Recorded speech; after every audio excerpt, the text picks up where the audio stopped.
Welcome to BrainTalk, a podcast from Project BrainStorm about the bipolar spectrum. Your hosts are Dr. Jim Phelps, a psychiatrist and author of several groundbreaking books about bipolar, and Sara Schley, co-creator of BrainStorm the Film, a documentary inspired by her memoir, BrainStorm, From Broken to Blessed on the Bipolar Spectrum. Each episode of BrainTalk will interview new experts about their research and expertise within bipolar. Let's work together to save lives, end the stigma, and create healing for everyone on the bipolar spectrum and those who love them. Hello, Dr. Phelps. Good morning, Ms. Schley. Nice to see you. So our guest for today is Dr. Michael Freeman, and he is a really interesting guy. So Michael Freeman is he's a psychiatrist, a psychologist, clinician, and his research, which is what the focus is today, is on entrepreneurship and bipolarity, the confluence of entrepreneurship and bipolarity. Why, as it turns out, that so many more entrepreneurs have bipolar than in the regular population. So what do you think about that? Well, so I looked at his paper that he and some colleagues from UC Berkeley and Stanford wrote. Very interesting. They basically just rounded up a bunch of really go-get-em entrepreneurs and invited them to take a survey, a questionnaire about mood symptoms, diagnoses that they received. A relatively simple study, but really interesting results, confirming this notion that's been around for a really long time that people with bipolarity are more likely than the general public who doesn't have such a trait to have to become an entrepreneur, for one thing, to be highly creative, to be artistic, to come from a family full of accomplishments.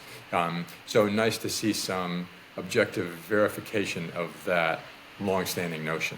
We should probably acknowledge the dark side as well, which Dr. Freeman begins with on his website. I believe it's Aaron Schwartz. He quotes Aaron's memoir saying how Aaron himself described himself as feeling ashamed of having an illness, and that it held him back in multiple ways, even though he was extremely accomplished. Right. I mean, on the downside, Aaron Schwartz was one of the founders of Reddit, and I believe that he also took his own life, as a number of other, Kate Spade also took her own life, and there's probably a long list. So very important to point out, Jim, that there's both sides of this. I come from a lot of entrepreneurs, and now I'm thinking retrospectively, did my dad have this? We always said my mom had it. That was pretty obvious, but my dad, there's this, kind of constellation of personality traits that's, dynamic, aggressive, charismatic, take the hill, follow me, which I also have. But, then you look back and you see, okay. And it sort of overlays one-to-one with bipolar mood on the upswing. Right. Yeah. So it's not just illness we're talking about here. I think that's the theme for today. This is a way of being in the world. That's why I use that term bipolarity, not bipolar disorder. It's a trait that some people get a big dose of and some people get a little dose of. And sometimes, even with a big dose, there's no depression downside, there's just upside. So some people are just, the technical term would be hyperthymic. They're like hypomanic all the time. They just live that way all the time and never get depressed. Ooh, that's that's the bonus version. Yeah, for sure. I love that term bipolarity. I learned from you, and I use it a lot too. All right, well, let's bring him on. Let's welcome Dr. Michael Freeman. Good morning, Dr. Michael Freeman. Welcome to the show. Good morning, Sarah. Thanks so much for having me. Introduce you to Dr. Jim Phelps. Very happy to meet you. Thanks for joining in, too.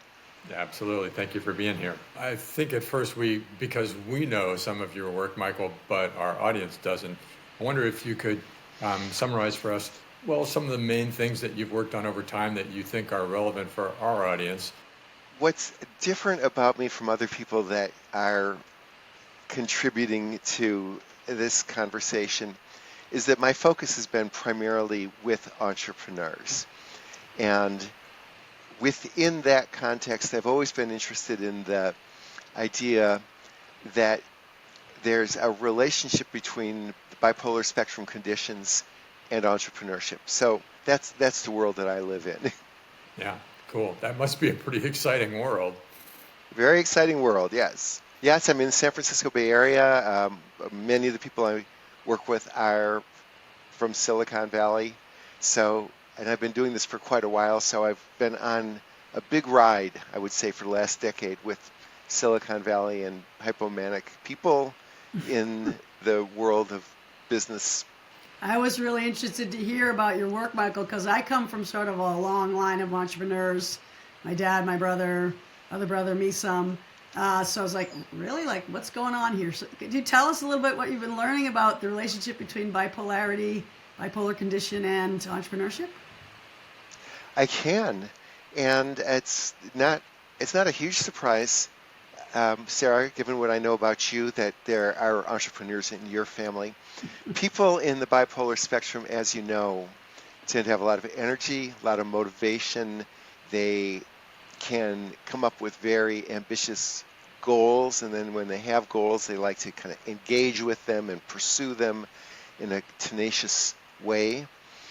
And they can also be charismatic and use that to mobilize other people to help them achieve these ambitious goals. And so when you put all that together, one of the directions that leads you is to innovation and entrepreneurship. I have a bunch of colleagues that I had study entrepreneurship with, mostly at UC Berkeley.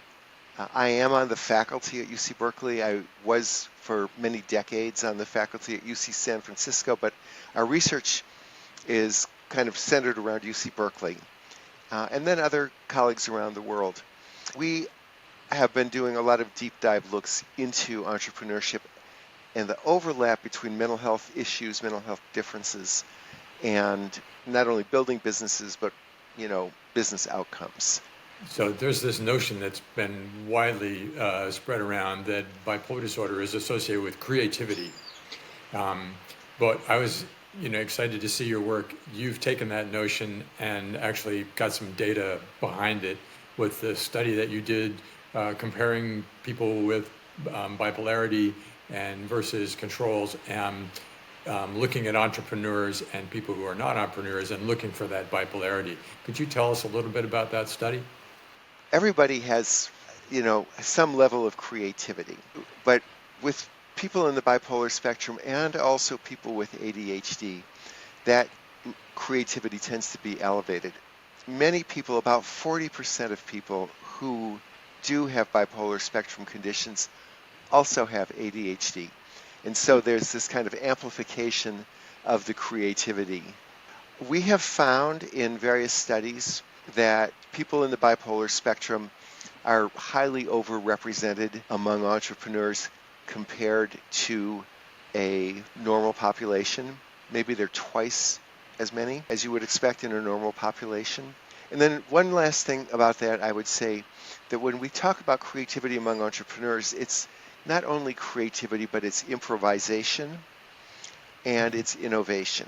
Creativity is the ability to come up with all kinds of novel ideas and novel solutions. But the improvisation is the way you navigate yourself through everyday life. And what's great about these bipolar entrepreneurs is problems within a business startup environment, problems need to be solved on a minute-to-minute, hour-to-hour basis. And they're able to call on the not only creativity, but this capacity for improvisation in order to get past these stuck points. And because entrepreneurs with this bipolar mindset are good at persistence and goal engagement, they often have what it takes to get through that innovation process. I think Jim's laughing at me right now because now he and I have been friends for a few years, and he's like, "Oh, I recruited him, sucked him into this podcast, right?" Is there a thing about vision, Michael, like where we see something, right? We kind of see a possibility, and then we go to all our friends, "Hey, come on and do this with me," right? Something like that. That's exactly right. Yes, people in the bipolar spectrum end up in leadership roles, not only in entrepreneurship, but in other walks of life as well. The capacity to have that vision is one of the competencies that makes it easier for bipolar people to lead. If you have a vision, you have an idea about where you should be leading people to. You may be right, you may be wrong. Most of the time, actually, they're wrong. But nonetheless, they have a vision and other people don't. And that is a good start for entering into leadership. That was an interesting footnote, Michael. Most of the time, they're wrong. Yeah. What lies behind that footnote? Most businesses fail. So if you start a business, there's maybe a 60% chance that you're going to fail in 5 years. But if you start a business that gets money from a venture capital firm, some investor is taking a bet on you, and that's commonly done among entrepreneurs in the bipolar spectrum, there's about a 90% chance you're going to fail. Wow. I thought you were going to say the opposite because, you've been vetted by the VC, the venture capitalists, and they know what they're doing but they're taking bigger risks. Why? They take bigger risks, yes. They take bigger risks because they are looking for bigger returns. I see. Yeah. And the reason I say 90% is because only 10% of the companies in a typical venture capital portfolio succeed, and that's enough to make those portfolios do very, very well. That's just to be clear, Jim. It's irrespective of if it's somebody with bipolar or not. They're 90% likely to fail. One of the points there is, so when you're looking for people who are willing to take risks on the order of we're shooting for something that's going to grow 10 times in a short period of time, we're going to take a big risk to do that. That selects for bipolarity. It selects for people who have that kind of drive, motivation, capacity for getting through the stuck places. Is that fair? I wouldn't disagree with that. The way I usually think about it is the other way around, which is people in the bipolar spectrum are well suited to thrive in that kind of an environment. So in other words, I would say bipolar spectrum selects for venture capital, but it's probably also true that venture capital selects for bipolar spectrum. I get it. So Yeah. it's an interesting observation. Yeah. Yeah, we had Major General Greg Martin on the show previously, and it's similar in his experience being in the battlefield of being willing to take risks and have people follow him, take the hill, that kind of energy. That seems like there's a similar overlay of constellation of personality traits. Yes, there is a literature about that. I think General Patton supposedly was a bipolar spectrum leader. Can you give us some examples of entrepreneurs that we may have heard about presently or in history that live with bipolar? One problem is that they don't like to talk about it because they worry that it will affect the value of their companies because of stigma. That being the case, Elon Musk has put up on Twitter about him that he's bipolar. Steve Jobs is another famous entrepreneur who apparently also was in the bipolar spectrum. Ted Turner, guy who founded CNN, is also a bipolar spectrum entrepreneur. And then we have Kate Spade and the young man from Reddit, Aaron Swartz. Yeah. I noticed, Michael, that you put a picture of Aaron Swartz right at the top of one of the papers that you wrote and honoring his memory. And a quote from him, "I feel ashamed to have an illness. I don't want to use being ill as an excuse."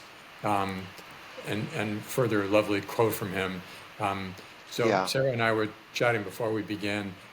There is a dark side to this story also, that the carrying bipolarity gives these kind of extra abilities, but also extra liabilities and risks.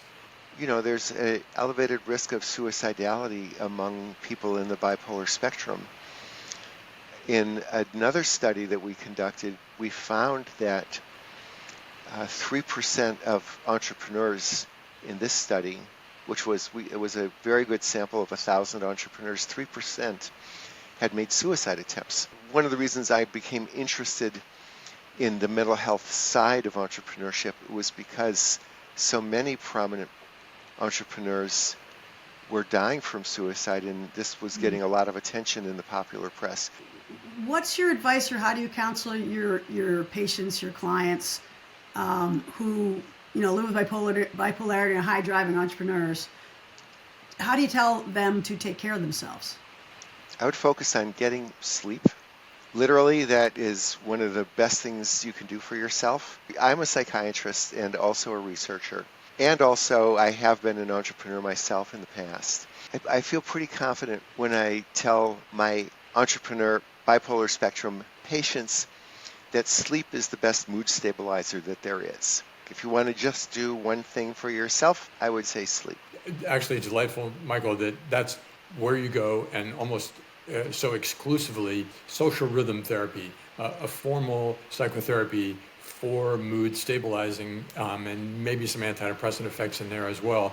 And I've been saying for a long time, the central ingredient in social rhythm therapy is sleep. So before we get too tangled up in trying to encourage people to get social rhythm therapy, which is really hard to find a psychotherapist who knows about it, let alone how to do it. Well, why don't we just focus on helping people get to a regular bedtime and a regular rise time, because that can provide this rhythm that is so central to this process. One of the reasons it's so helpful is because bipolar disorder is anti-circadian. Most people are governed by circadian rhythms, which links our biorhythms to day-night cycles, seasonal cycles, and so on. But those are a little bit disrupted frequently among people with bipolar disorder, and so it's not uncommon for people in the bipolar spectrum to have day-night reversal, where they like sleep in the day and they are all energized all night long. So getting that relinked to circadian rhythms is also very therapeutic. And if you can go one step farther and always have lunch at noon, always walk the dog before dinner, just begin to build some time anchors into your day, you'll kind of reconnect your circadian rhythms, and that also does have a mood stabilizing effect. Yeah, definitely, yeah. How does entrepreneurs receive this input? Because I would think, like, again, from experience watching people in my family or myself, you're just driven and go. And there's no idea about stopping, because you got to follow through on your mission. And particularly if you've got venture capital invested and they need it now. So what's your experience been? Is there resistance to that advice? And if so, how do you help people overcome that resistance? Counterintuitively, the answer is no. That entrepreneurs are kind of fun for me to work with because they're people who always want to get better. And if there's a way that they can do better, they're open to learning about it. Entrepreneurs are used to getting guidance and input from all kinds of people. They have executive coaches, they have advisors, they have attorneys, they have strategy people, they work with investors. We're doing another study right now that has some interesting results. We're building a screening instrument to detect high-risk entrepreneurs. Halfway through the survey, you have the option of going into a resource center and just getting some self-care resources. I thought when we put that up that people who were the most distressed and the most symptomatic would for sure want to go and find resources. That did happen, but in addition to that, everybody else wanted to go get some resources too. Everybody among these entrepreneurs was kind of telling us, if there's a way we can get better, then let's find out about how to get better. I want to just ask you about stigma, because that's a theme that we have a lot in the show. Our intention to crush, eradicate, or help stop stigma. And there's a way that, like for me, as a person living bipolar, who didn't know anybody else really, to hear about all these entrepreneurs, like Paul English or Ted Turner or whoever, oh really? I'm part of that club? Tell me a little bit about, stigma and entrepreneurship and your thoughts on that. It's very interesting. An entrepreneur I talked with one time, he said entrepreneurs are kind of like people who live in the deep, beyond the suburbs. They live in the exurbs, and they can come in and they can solve these major problems for all those people that live in the cities, but they know that they can never actually live in the city themselves, that they're different. And I think that's a very common experience that entrepreneurs and people in the bipolar spectrum often have. Sometimes they have said things like, it's difficult to live in a world filled by earthlings when you look like an earthling, but you aren't. Yeah. Yeah, Right. one of my patients said, "Oh, look, the Martians have landed. My people." Yeah, Right. that's right. I feel that way too. Yeah. Yeah, and then sort of conversely, uh, for people, and I was this, I'm a little bit of an entrepreneur, not that kind. Didn't make, I've been an entrepreneur myself, and I didn't tell any of my clients about living with bipolar for 40 years, it took me getting old to feel comfortable. But I wonder, after I did, I got so much love, I got so much blessing and so much, you go girl. So I wonder if that fear that entrepreneurs have of coming out, so to speak, is the fear for good reason? Like, are they really going to get judged and stigmatized and lose their VC, investment, or would they maybe find out that it was okay? Or both, or it's situational. I mean, I've seen variations on the theme of that one, but I do believe that there's been a lot more acceptance of ADHD recently. There's been a lot more acceptance of anxiety recently. People have even learned how to talk about addiction in a way that makes it more normalized. I think that bipolar disorder still is provocative for a lot of people, and that it's important for entrepreneurs and other successful people in the bipolar spectrum to be able to talk about it openly and to communicate the message that it reflects a bunch of superpowers that also associate with vulnerabilities. We do need to still keep chipping away at it. That's one of the reasons I'm interested in entrepreneurs, is because entrepreneurs create 80% of net new jobs, and they drive economic growth and prosperity and create benefits for everybody else. So it's hard to package that realization and mental illness in the same paragraph. Dr. Freeman, we have a caller calling in for you now. I'm really thrilled to have Wendy coming onto the show with her questions for you. So delighted to have you join the show. Wendy Ingram, thank you for coming to BrainTalk. Fire away. Well, I find this entire thing very, very fascinating for a number of reasons, but one of which is that I come from academia. And I kind of stumbled into becoming an entrepreneur myself, but I live with bipolar disorder, have since I was 18, and some of the elements you were talking about, where it gives me an edge, it gives me higher creativities, but also comes with these vulnerabilities. But that there's a professional stigma, or that somewhat coming from social stigma, but also deeply in professional stigma, both when I was fully an academic and committed to lab and bench research, and now as an entrepreneur. I founded a nonprofit 4 years ago, focused on the mental health of academics,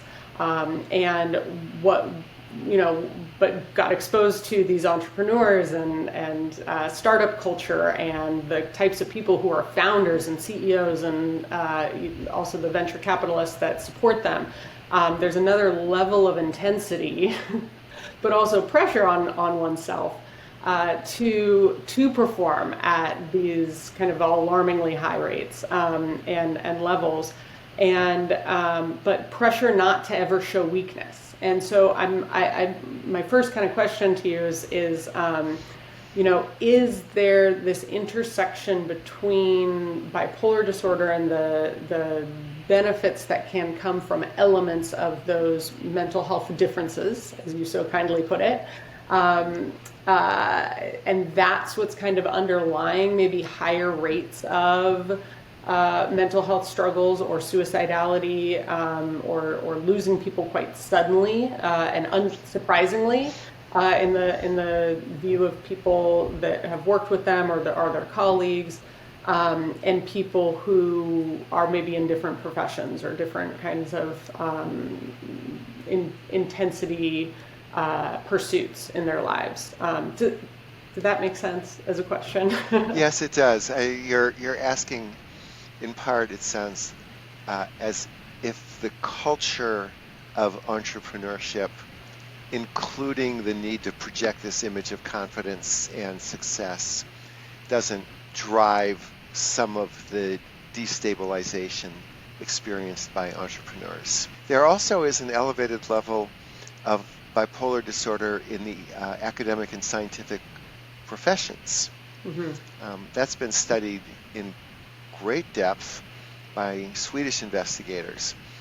And it's not a surprise because academia is another place in which the pioneering edge of scientific research is driven by people who are highly creative and visionary and persistent and motivated and can engage in the kind of pursuits that is required to be, cutting edge. So that's quite well known. On the entrepreneurship side, I do think that the culture of entrepreneurship itself makes it difficult to be authentic and open about your struggles as a person with mental health issues. Culture is part of it, definitely, but and it's more complex than that. A follow-up question kind of from the other, kind of the dependencies, the hierarchies for entrepreneurs is that they're highly dependent on VCs, believing in them and investing in them. And as some of our work I've heard quite a bit in this space that investors will invest in the idea, but almost more so the person. And I've also heard from VCs that even within their own culture, it's exceedingly pressured or stigmatized to reveal any mental health differences or struggles, let alone something that could be as poorly understood in the general population as a term bipolar disorder. And so I've been told by VCs that under no circumstances would they ever reveal to other VCs, let alone anyone else, that they themselves are struggling or have struggled or have a diagnosis or have received treatment, regardless of even their, how well they've been succeeding before. And there's an element of tracking with the academic population where there really is no ceiling. There is no safe space because you are so dependent on so many other people, and reputation is king in all of these. And collaboration is what really leads to the biggest successes. So just curious what your kind of thoughts or intuitions around that level of stigma, or can we even get over something that is so embedded that people believe that they cannot reveal their true experiences without actually totally scuttling their future prospects and career? Let's talk about entrepreneurs being dependent on venture capitalists, and then let's talk about the changing culture. The reality is most entrepreneurs are actually not dependent on venture capitalists. The study that we're doing right now, one of the grants we got was from BDC, which is the Business Development Bank of Canada. It's an amazing place that has business loans out to 95,000 entrepreneurs, small businesses, and they have venture capital investments in 200 companies. That's about the ratio, I think, in the real world. 95,000 don't have venture capital and 200 do. Very important point to make. Yeah. Very helpful in illuminating. It's not all Silicon Valley, right? Yeah, that's right. Conscious entrepreneurship. What you said is true about the traditional culture of venture capital. And in addition to taking care of entrepreneurs, I also take care of venture capitalists. Some of them were entrepreneurs in their prior life.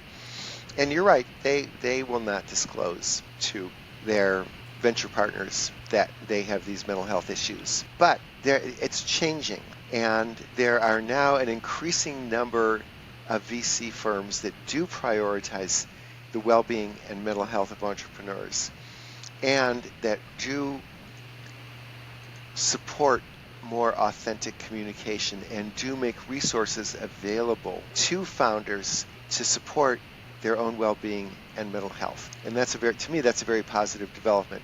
Progress is being made.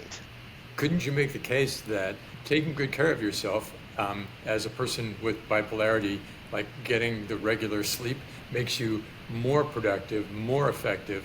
So from a venture capitalist point of view, taking good care of your people who might need to learn those things would improve your investment prospects, shall we say. Brilliant.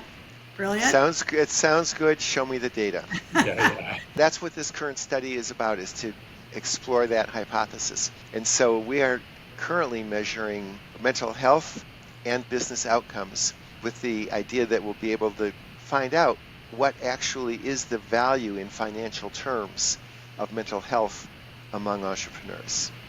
Beautiful. I could ask all three of you a related question, which is, people worry that when they take lithium, for example, that it will reduce their creativity, that they'll lose their hypomanic or manic phases or drive, and they'll be less functional, less effective, less productive. And in my experience, it's rather the opposite. The treatments of all kinds, including lithium, help people become more productive and more effective because having a stable mood really facilitates that. And Michael, you maybe even have some data on this. Wendy? I wish that I was not, but I am treatment resistant. So I've tried several different approaches medicinally and to no avail, but related to what Dr. Freeman pointed out about sleep, that really sleep and really intensive meditative practices, kind of daily schedule, keeping that daily schedule and noticing when I'm starting to drift off that natural ability to stay on that daily schedule are things that are incredibly time intensive and energy intensive and take a lot of fortitude and discipline to engage in. But that and eating and alcohol consumption at a bare minimum all are elements that are behavioral interventions that have really been critical to my stability and my success. I will say to Jim's question, and it's amazing, Wendy, that you're able to stay stable with all that. It's fabulous. We talked about circadian rhythms earlier in the show and also with Dr. Schwartz a couple shows ago. For me, I'm super grateful that my meds work. Mood stabilizers, lithium and lamotrigine. If it wasn't for those, there but for the grace of God, I don't know where I'd be. And I often advocate the opposite, Jim, where I hear people say, oh, I can't do lithium because it's going to make me less creative. And I'll say, again, the exact opposite. Like, without my meds, I would be, maybe on planet Earth, maybe not. With them, I am, super creative and capable, and podcasting and filmmaking and book writing and all those things. So I'm super grateful for my lithium and other mood stabilizers, but at the right dose, so that I'm just not without side effects, which is I'm super lucky. It works for me. Yeah. Not for everyone, but yeah. And I would say there is some data about this. That question was studied by a very well-known bipolar researcher named Kay Jamison. Yeah, we all heard of Kay. The famous, yeah. And she studied, she is a writer, a very beautiful, writer. Yes. It's very interesting, Wendy, that you have that book. Everyone thinks Kay Jamison, Touch with Fire. That book, back in my day, was the Bible. Yeah. First one, right? She wrote the first book on manic depressive textbook. Yeah. Well, in that book, with Fred Goodwin, yes. Yeah. They were the trailblazers, and they did amazing research. And one of her studies looked at writers at the Iowa Writers College, which a writers workshop. It's pretty much, in order to go there, you have to have already won a Pulitzer Prize. It's the best writers that there are go there. So she studied them. She found a couple of interesting things. One was very high prevalence of mood disorders, both bipolar disorder and depression, among writers, close to a little bit under 50%. But the incidence of the bipolar spectrum, as I recall, was highest among the poets, close to 90%. Yes. Yeah.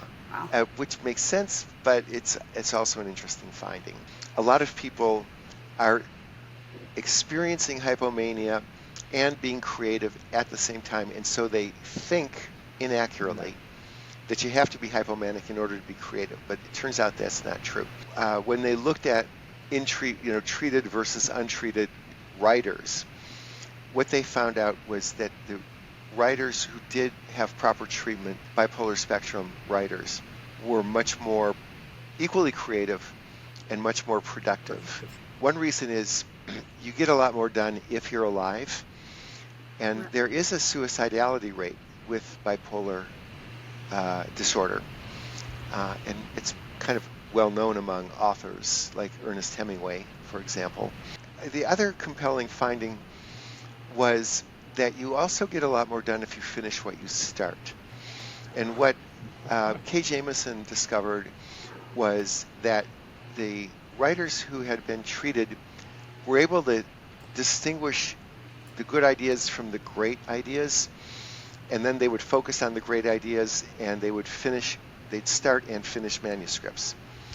Whereas the ones who had not been treated were more likely to have a lot of good ideas and a lot of great ideas and start a lot of things and not finish many of them. And so they were way less productive. Hey, you guys, it's been amazing talking with you. We're going to need to wrap. Wendy, I want to thank you so much for coming on to the show, and I would love to probably have you back as a guest. Love to learn more about the work that you're doing with academics. Dr. Michael Freeman, anything else you want to share, maybe by way of message of hope for those of out here, or any other closing thoughts for us? Sara and Jim and Wendy, I really appreciate having the opportunity to talk with all of you today and share some of these ideas and some of the knowledge that we've gained with respect to bipolar spectrum, particularly as it pertains to entrepreneurs. And I would say for anybody listening, whether you're academic or an entrepreneur or in some other line of work, that the good news is bipolar spectrum conditions are much, much, much more treatable now than has ever been the case. The treatment involves both cognitive and behavioral and lifestyle and medication adjustments. And if you are willing to go down that road, I think that the long-term outcomes can be pretty good. That's been my experience as a psychiatrist, that the people I've worked with have over time done very, very well. Thanks so much, guys. See you soon. Thank you for joining us on BrainTalk, your bipolar spectrum podcast. BrainTalk is a program of BrainStorm, a multi-platform project about the bipolar spectrum, which also includes Sara Schley's memoir and a full-length documentary. We aim to save lives, crush stigma, and maximize healing for all people living with bipolar and those who love them. For more information, bipolar resources, and podcast episodes, head to brainstormthefilm.com.